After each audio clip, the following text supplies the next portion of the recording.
Hello and welcome to Stitches and Slapdashery, Slowvember, day 19.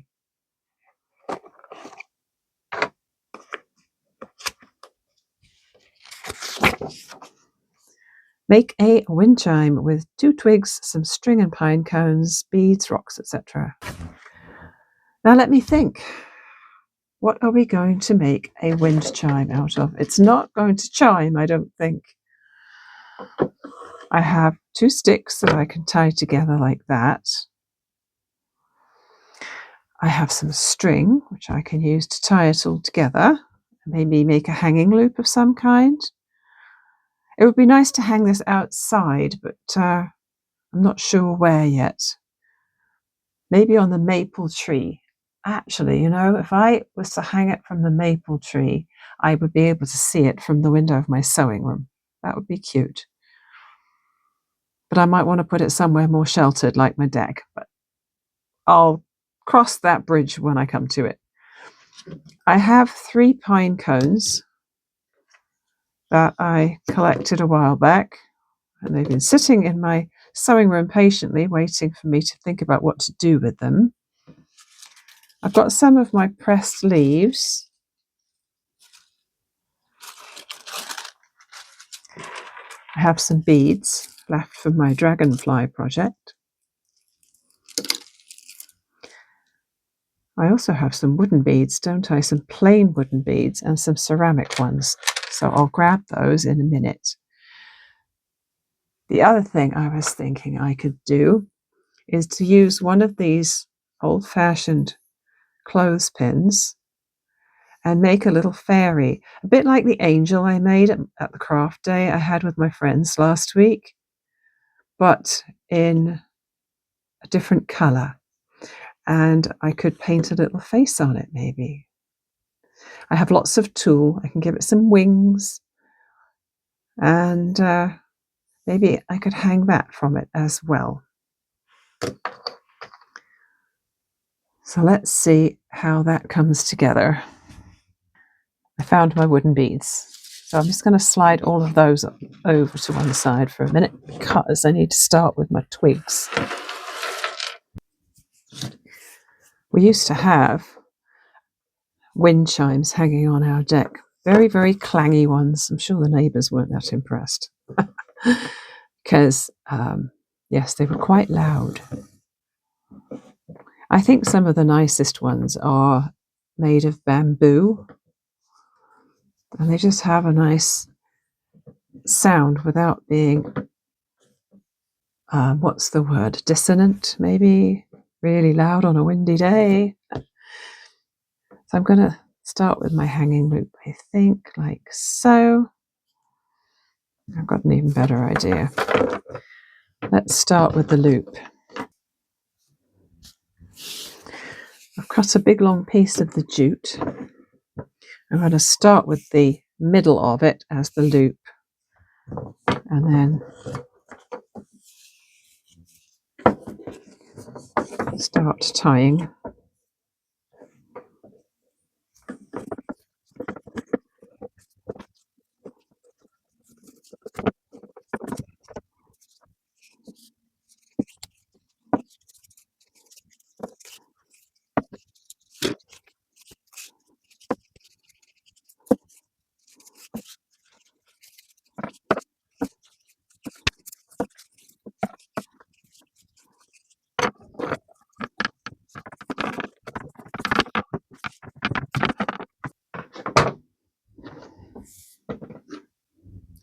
That's a good start. It doesn't actually hang straight, but I could probably fix that because obviously when I hang things off it, it will balance differently. That's my hope anyway. I'm going to use this black wax string to tie around my pine cones. It'll be a little less bulky.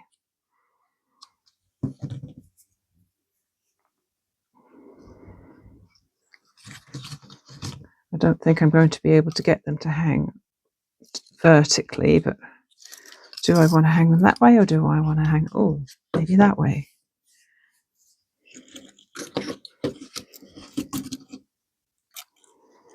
I was a little nervous about bringing all this natural stuff into my sewing room because I was bringing in leaves and pine cones. Ouch, they're spiky. And I thought, oh, just imagine if there's lots of little bugs in them and they're all climbing out and crawling into my fabric and yarn. I did it anyway. I didn't see anything. But sometimes it's the bugs you can't see that are the most nasty, aren't they? I'm sure it's fine. So let's put a large wooden one right there.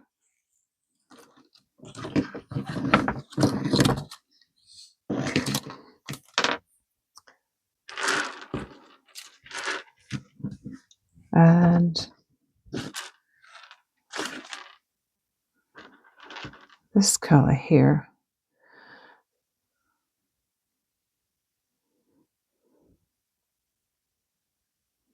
Go in there.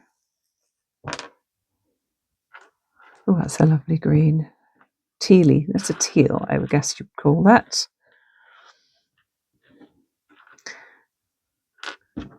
So I'll include some red because you see red berries in the winter, don't you? We have a mountain ash or rowan tree in our garden which has beautiful berries in the winter. Fall and winter, really. So I'm going to include some orange and some red. Just maybe not the bright pink. So let me see, what can I do next? How about this one? I'm not going to do a whole lot of beads, just something to add a bit of brightness to this.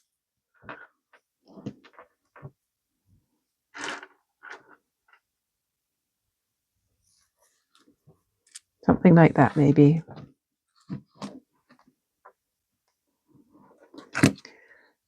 And then I will tie it to the end of this one.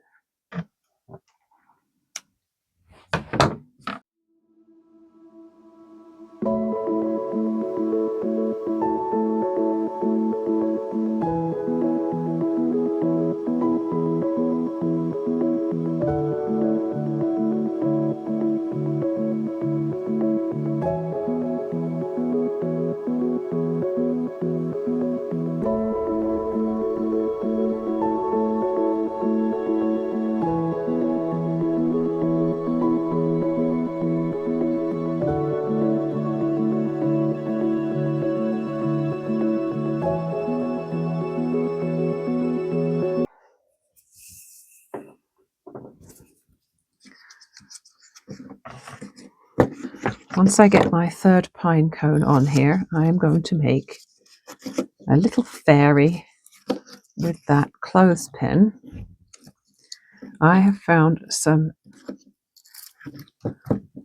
teal fabric and some turquoise tulle in my stash. And I think I can dress her to look rather pretty.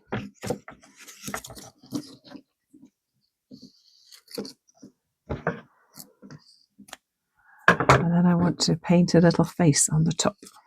I'm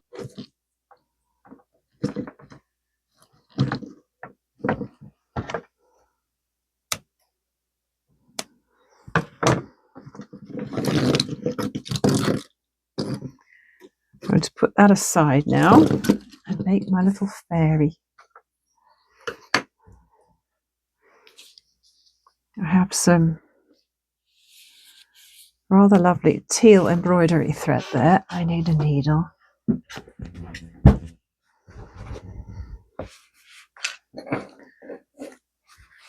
And this fabric is quite heavy. Feels like it might be an upholstery fabric, or like a curtain fabric maybe. So I'm going to cut a little strip of it to make a dress. And I can use the selvage as the bottom edge so it looks nice and tidy.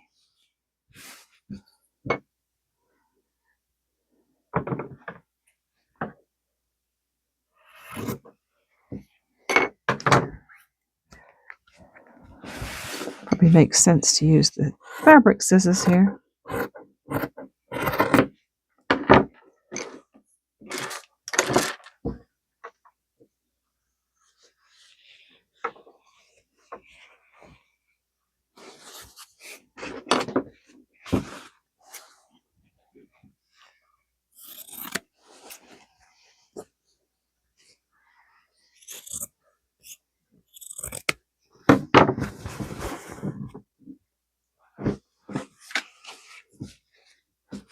There's two ways I could do this. I could either gather it up with some stitching, or I could hot glue it.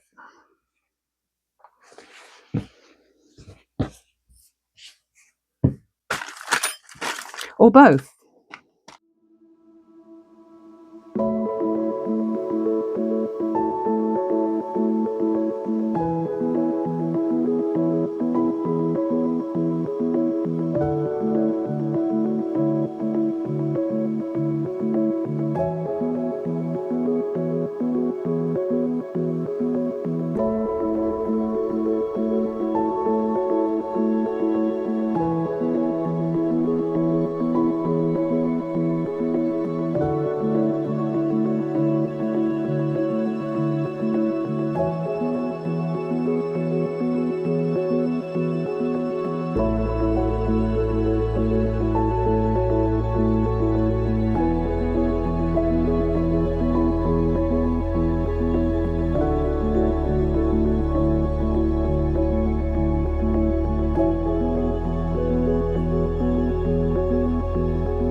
She's wearing her little dress. It helps her stand up. I need to check what other things I could put on.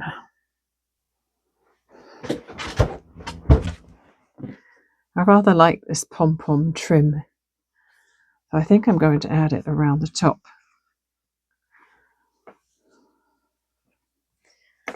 So probably I'll start gluing and then I'll trim it when I know how much I need.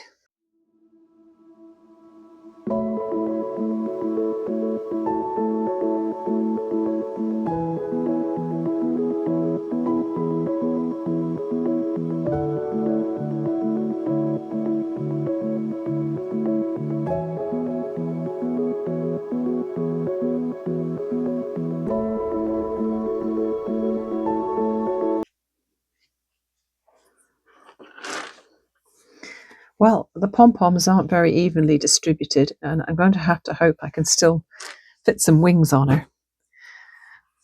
All right, let's put some of this turquoise tulle on for wings.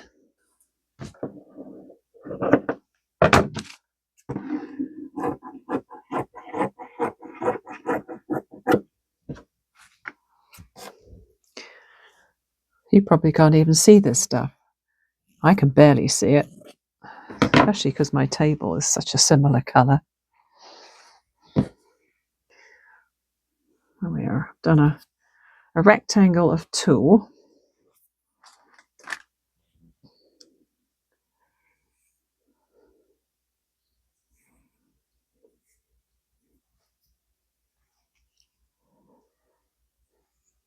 I'm going to sew a running stitch through the centre of it, and then I'll use this stuff to wrap the middle to make it look a bit nicer. And the needle came unthreaded.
Oh, got to be careful. Hot glue guns and tool do not get along because the tool can melt.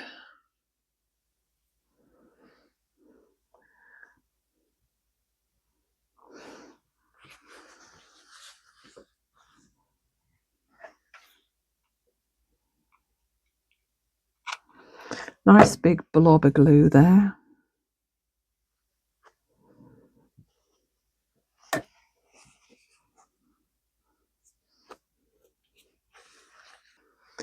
I feel like she needs some hair. So I was thinking that if I was to use, I was going to use this turquoise yarn, but now I'm thinking it's too bright. I'm going to pick something else. The yellow is bright too, but it doesn't clash with the dress, I think. Oh, I'm wondering, I don't know if I have anything I can brush it out with to fluff it up. I know what I'd like to have, but I don't have it. But maybe I can just tease some strands. Let's see, how about trying this? Maybe just fluff it out on the ends. Maybe leave the middle together so that I can glue it to the head okay.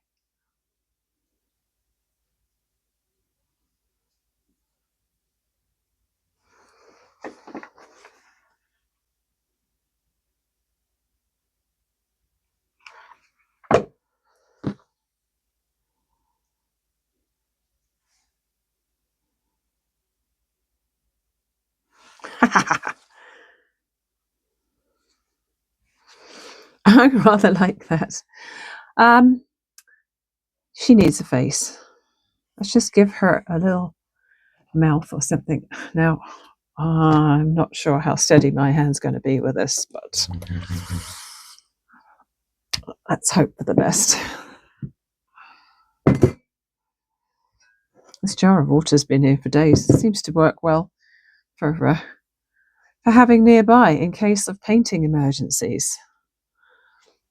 All right, that's just, I don't really want to pour any out because I will end up with too much on the palette. So I'm just going to literally dip the brush in the hole. It looks like a little heart, but I think it looks like a little mouth as well. I like it. And maybe some eyes. Ha! Can you see that?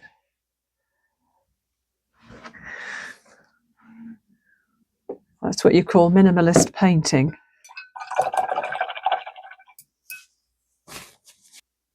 Okay, I think that was all I was going to do with her. But, oh, I do need to hang her. Oh, she's going to look like she's hanging from the neck if I put something around her neck, isn't she? Unfortunately, it's somewhat unavoidable.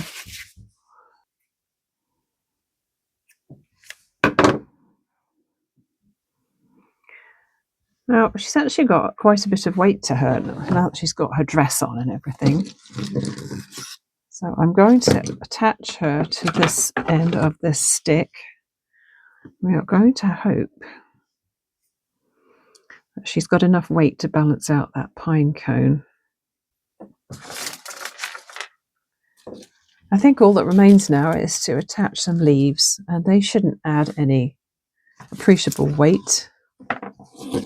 So maybe I'll add one to the end of this stick here, seeing as there's a space right there, which is perfect for filling.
So in order to get the full effect, I do have to hold it up to show you, because looking down from above is definitely not giving you the full effect. So it's not hanging level, but it doesn't matter, does it? So there's my little fairy, and I put a little string of beads on her extension right there. And then we've got the pine cone with the beads and a couple of leaves on that arm here. And then we've got a couple more leaves and another pine cone, a couple more leaves and another pine cone.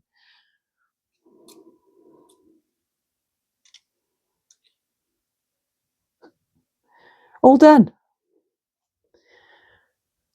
So if I don't want it to get wrecked in a really short amount of time, I may have to hang this indoors. If I can find a place in my kitchen, maybe if I've got a hook in the ceiling, or you know what, I do have a couple of hooks in my living room ceiling. We live in a 1970s house, and one of the things that I was very confused by when we moved into this place, when we moved to Canada really, was that there were these odd hooks in the ceiling, and I thought, oh, maybe people liked to make those macrame plant hangers and hang trailing plants, because that's what I did in my old house way back in Jersey before we moved here. But no, the reason there are hooks in the ceiling is that there are no overhead lights in the living room, and you have to rely on, well, in our case, floor lamps. But in the old days, they used to plug a thing into the wall, and there was a long electric wire and a chain. The chain would hook into the ceiling, or loop onto the hook into the ceiling, and then the light would hang.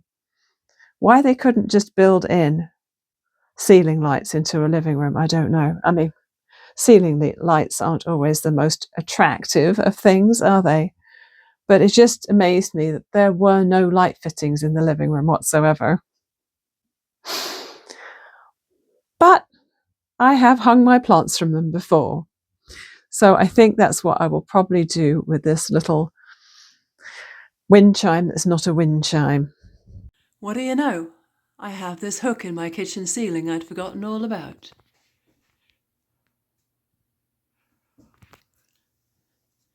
Come on, fairy, look my way. There we are.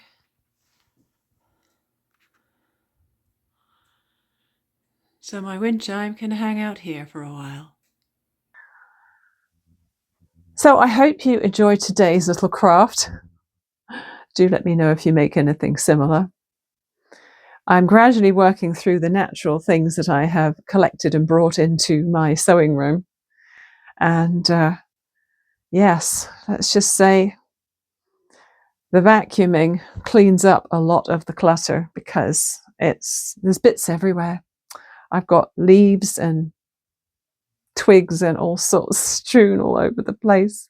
And every time I do a project, my sewing table is just covered in stuff, like it is right now. But hey, I had fun.